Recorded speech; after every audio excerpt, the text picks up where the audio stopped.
Mainit na balita. Yung remand ay ibalik. Ibalik sa House at ipa-certify sa House na number one, including the circumstances, na hindi nila violate yung Constitution in entertaining more than one impeachment complaint in 1 year. Remanding the articles of impeachment to the House, is that constitutional or unconstitutional in your view? The way I put it is the way the Supreme Court usually puts it. It is not unconstitutional. Referral or remand back of the articles of impeachment is a mechanism unique but allowable for allowing the case to cross over from the 19th Congress to the 20th Congress. Senate, as an impeachment court, remanding the articles of impeachment to the House, is that constitutional or unconstitutional in your view? The way I put it is the way the Supreme Court usually puts it. It is not unconstitutional to my mind, because the referral or remand back of the articles of impeachment is a mechanism unique but allowable for allowing the case to cross over from the 19th Congress to the 20th Congress. What is important is that the impeachment court has been convened, that it has acquired jurisdiction over the case, that its jurisdiction continues even with this remand. The case is still alive. It has not been dismissed. It has not been terminated. What is being done is ensuring that the passage of the case from the 19th to the 20th Congress is done. That's why the articles are referred back to the 19th Congress, so that the 20th Congress can send it back to the Senate of the 20th Congress, thereby accomplishing a crossover of the case from the 19th to the 20th Congress. Something that does not happen before, that this impeachment case is caught between two Congresses. Hindi pa po nangyari yan noon. Kaya itong mechanism na ito, palagay ko this is the first time it's resorted to. That's why we're unused to its appearance. But on analysis, I think it's a very allowable way of ensuring this passage of the case from one Congress to another. Mr. Presiding Officer, siguro Mr. President, bago ko i-restate, kasi yung confusion whether remanding is dismissing. Kasi ang sinabi ko po kanina, tatlo ang action na pwede natin gawin. Ituloy as is, i-remand o kaya i-dismiss. Dismissal is tantamount to an acquittal for this year. So that means next year ka na pwede mag-file. Pero pwede kasi once a year pwede ka mag-file. And to clarify, I'll not debate with Senator Grace po, but my understanding kasi ma'am, to a kapwa Senator Judge, tama yung binasa mong case if yung naunang mga final ay hinir nila. Tapos anong pinadala nila dito? In this case kasi ang allegation, yung tatlong final, isinisantabi nila eh. Hindi nila pre-process, hindi pinadala sa Speaker's Office, hindi pinadala sa Rules Committee o Justice Committee, hindi ni-report out as the Constitution says. And there's a legal maxim kasi that what you cannot do directly, you cannot do indirectly. So kung magiging ganyan ang sistema ng House of Representatives, all you have to do is keep accepting impeachment throughout the year, kahit 1,000, and then pick one that you like and then i-forward sa atin. That will violate the Constitution na dapat isang complaint lang. So ang allegation kasi dito is that they did not follow their own rules. But sang-ayon ako sa iyo at kay Senator Win Gatchalian na are we all ready to look into that tonight and debate? Even tomorrow. Even tomorrow. This isn't a 15-minute discussion in accordance with the rules per senator. Malalim na diskusyon to kasi kung Supreme Court man ay is taking time to decide this. This will be precedent setting eh, 'di ba? So, let me clarify in Tagalog. Dalawa ang pwede nating gawin, ituloy o ibasura. Ang dismissal, ibasura. I am not proposing na ibasura. Yun nga ang pakiusap ko kay Senator Bato, and I will restate it. Yung ituloy, dalawang klaseng ituloy. Bukas, babasahin, and then i-issue yung summons. But that will not stop Senator Bato or any one of us from questioning pag binasa ng prosecutors tomorrow, yan ba ay fourth impeachment complaint? Balik na naman tayo sa step 1 ngayon. Yung remand ay ibalik. Ibalik sa House at and maybe I can state it, Mr. President, no? So ang aking pong amendment ay ibalik sa House at ipa-certify sa House na number 1, including the circumstances, na hindi nila violate yung Constitution in entertaining more than one impeachment complaint in 1 year. Number 2, na interesado silang ituloy ang impeachment complaint.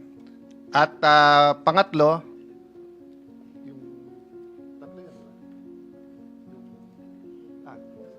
yung pangatlo, Mr. President, is really the judges nung 20th kung anong gusto nilang gawin. So nasa atin yon, hindi sa House, no? Ang problema, Mr. President, hindi ang 19th Congress ang sasagot nito, yung 20th Congress. Kasi kahit sumagot bukas na gusto nilang tumuloy at i-certify nila, paano kung yung 20th Congress ibalik naman? So I'm open to an amendment to my amendment. I'm just saying I think there is wisdom now in not dismissing it, and there's nothing lost na ibalik ito sa Kongreso at ayusin nila yung isasubmit sa atin. Re-reiterate ko yung sinabi ko po kahapon o nung isang araw. Hindi nating kasalanan na last day of session, February 5. Marami po tayong kasalanan, hindi tayo naghuhugas kamay. Pero hindi natin kasalanan na last day final, na yung pang-apat ang final, at nag-eleksyon habang final. So that is why there is wisdom in remanding it rather than dismissing it or rather than ituloy natin bukas as if walang nangyari. Just a last point. I don't agree totally with Brother Robin na hindi natin ginawa yung legislative agenda, yung mga ipapasa. Pero nakita naman po natin, BICAM report na lang po The reality is, kung tutuloy natin yung debate until 10, 11 tonight, pagdating natin bukas mag-impeachment court, lahat ng mga BICAM na yon balik to square one at marami doon ay sayang. Pwede na talagang i-take up kaagad-agad, Mr. President. So the amendment is instead of dismissing, is ibalik sa Kongreso and then subject to style, no? I-certify ng Kongreso na hindi nila nilabag ang konstitusyon in more than one filing, and number 2, na interesado silang ituloy at sino yung nakatakdang prosecutors nila, Mr. President. Just to clarify, yung binabanggit po ninyo, Ginoo, na interesado pa at gusto pang ipursige ng Kongreso ang impeachment complaint na ito ay tumutukoy sa 20th Congress, hindi ng 19th Congress. In my opinion, Mr. President, kasi kahit sumagot ang 19th na they're interested, they cannot bind the 20th Congress. In that regard, the chair agrees because the chair has been saying from the start of these proceedings since late February that the trial will be conducted by the 20th Congress. Given the lateness of the hour that the impeachment complaint was filed, the most that the 19th Congress can do would be to issue summons and require the Vice President to answer the charges against her, and such other orders that we can make in the 19th Congress that may be used by the 20th Congress once it proceeds to trial. Pero tulad po ng binanggit nyo, tatawid ito, hindi rin paniniwala ko, at kung may mga pag-uutos man tayong gagawin, kaugnay niyan, makakadagdag yun sa argumento na ito'y tatawid sa 20th Congress. Having said that, the chair, the presiding officer, has every intention of issuing summons at the end of these proceedings. Again, in order to make sure that we make most out of the time of the 19th Congress, leading to the actual trial pag nagbukas na po ang 20th Congress sa July 28. Just a point of clarification. Senator Poe is recognized. You may proceed, ma'am. Since we have our two legal luminaries here. So if we remand it to Congress, will the presiding officer still issue a summons? Or are we going to wait for... Yes. Pwede ba yun? Na-remanda sa kanila pero we're still going The- through the process? The motion of Senator Cayetano, he said, is subject to style. That's why the chair was earlier clarifying I have no objection. what the effect of that will be. Yes. Mr. President. Because may I- again, the intention of the presiding officer before we end the proceedings in the 19th Congress is to issue summons. Yeah, Mr. President. Okay, So no, no, no. perhaps, No, so no. perhaps, What is the let goal, Mr. Allow the Presiding- presiding officer to finish, Yeah. Your Honor.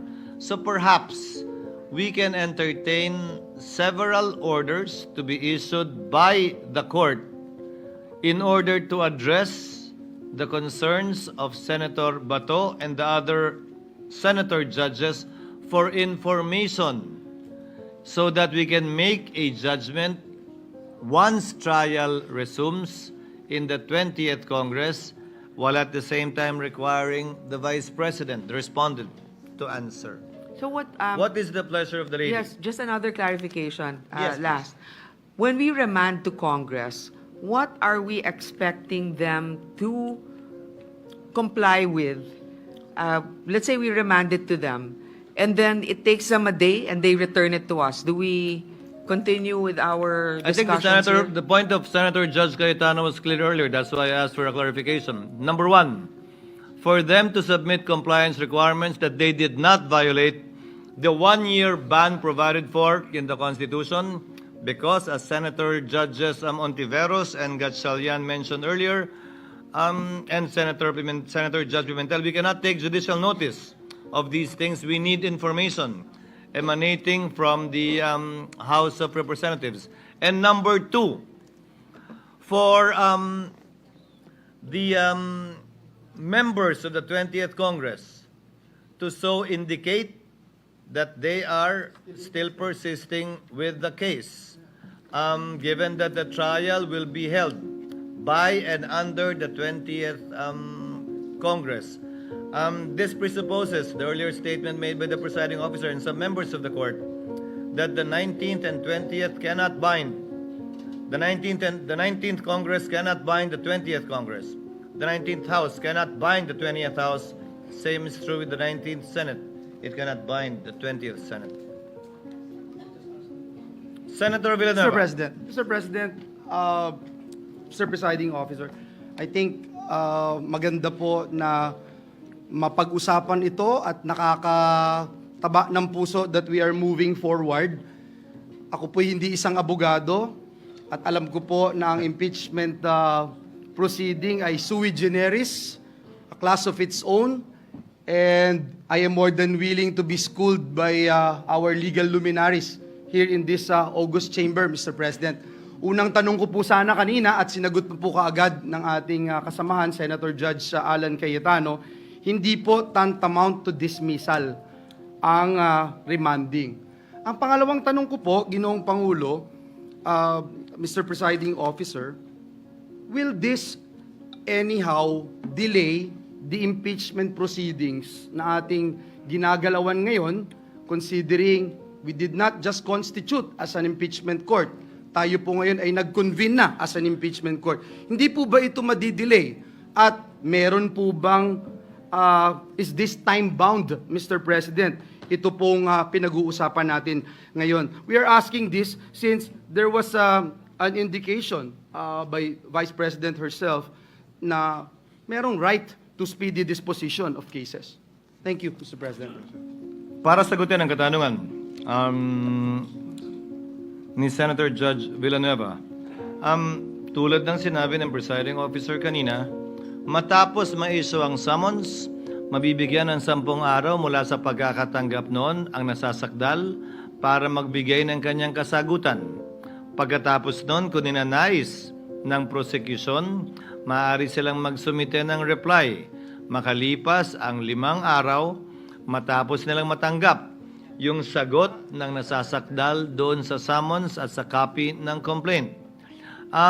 Aabot na tayo ng halos patapos na ng buwan ng Hunyo o humigit kumulang June 26, depende kung kailan nila matatanggap at depende kung kailan natin matatanggap. Titigil ang paglilitis dahil wala ng authority ang mga prosecutor na magpatuloy pa sa kapasidad na yon dahil tapos na ang kanilang termino sa ilalim ng 19th Congress. Hindi rin pwede mag-function ang mga private prosecutors kung meron man dahil ang kanilang otoridad ay nanggaling sa mga kongresistang natapos na yung termino. So walang mangyayari mula June 30 hanggang July 28 pag-resume muli ng Kongreso. Ang pagkakaunawa ko sa motion ni Senator Cayetano ay habang naghihintay tayo sa panahong ito, dahil nga wala tayong sapat na kaalaman para pagpasahan itong masalimuot na isyong ito na binanggit ni Senator Judge Bato de la Rosa, pwede tayong mag-issue ng mga kautusan para tugunan ng prosecution man o ng nasasakdal para sa gayon sa pag-convene ng 20th Congress at ng impeachment court muli sa ilalim ng 20th Congress.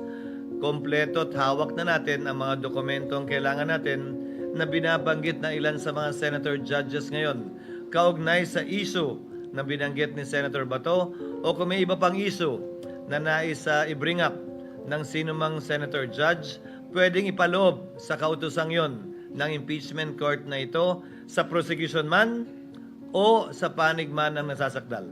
So, Mr. Mr. President, I just still to- have the floor. May I know if I still have the floor? This is, Senator this is Villanueva- actually a point of order. We will not touch on the subject.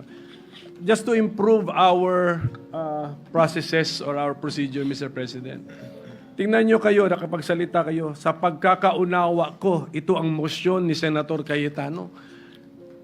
Pa-approve, mag-motion subject to style. Kung pwede po, iwasan natin yun. We are now a court. Hindi tayo mag-approve ng motion subject to style. The motion must be accurately, succinctly stated.